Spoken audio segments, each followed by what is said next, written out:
ए नइखे घुलत पानी में बतासा केकरा परे आशा। ए नइखे घुलत पानी में बतासा केकरा परे आशा। थोड़ा थोड़ा पापा बिसरे, थोड़ा थोड़ा मम्मी बिसरे। थोड़ा थोड़ा पापा बिसरे, थोड़ा थोड़ा मम्मी बिसरे।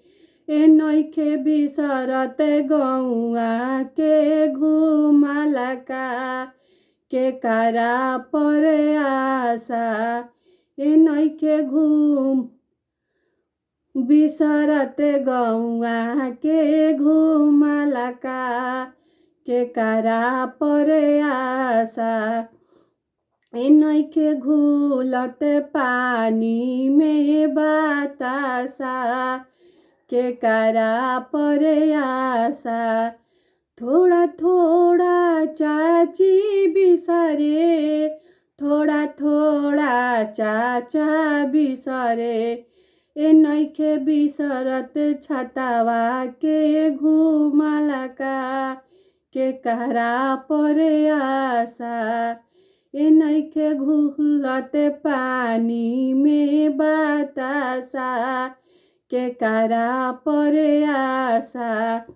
थोड़ा थोड़ा भैया बिसरे, थोड़ा थोड़ा भाभी बिसरे। ए नइखे बिसरत मोबाइलिया से बतियाला केकरा परे आशा। ए नइखे बिसरत लइकन के ताकलका केकरा परे आशा। ए नइखे बिसरत मार्केट के घुमलका केकरा परे आशा।